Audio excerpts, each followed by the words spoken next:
Today, I think, was really outstanding. We made a lot of progress. So again, thank you, Dan and Brad there for organizing this. I think one of the aha things we did today was to really evolve this notion that as we look at Denver's transportation future, it's really about connectivity.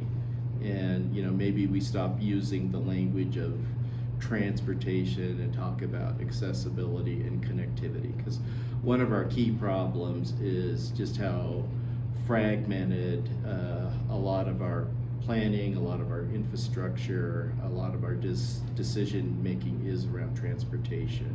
So to take a more holistic approach with it, where we're talking about mobility for all and looking at the entire mobility system as a system with its various integral parts, I think really will help advance us. We sometimes forget about the fact that according to the Federal Transit Administration, about a third of the population doesn't drive vehicles. So we need to be addressing accessibility, mobility, and connectivity for everyone, and not just for people with vehicles and what their vehicle futures look like. I mean, that statistic includes people who don't have the economic means. There's age issues there, people too young to drive or too old and shouldn't be driving. People who have transportation dependency, as well as people who make the choice to not go around or use automobiles that much. So this idea of connectivity, I think, really helps us move towards more of a systems approach. And some of what I talked about last week is that this has to be a multi-point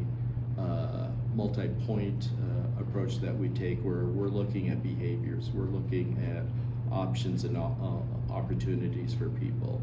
We're looking at the land use. We're looking at where technology fits in from travel for the individual, travel for a group, and the more of the mass mobility needs that we have here in the city and the region. So I think we're going in a good direction. A great outcome today too, I think, was to talk about the fact that we need to give some structure and organization with developing a mission statement. That may take us a little time to get all of the pieces put together. I like one of our participants talked about it being kind of concise and something you can remember and say in just a few words.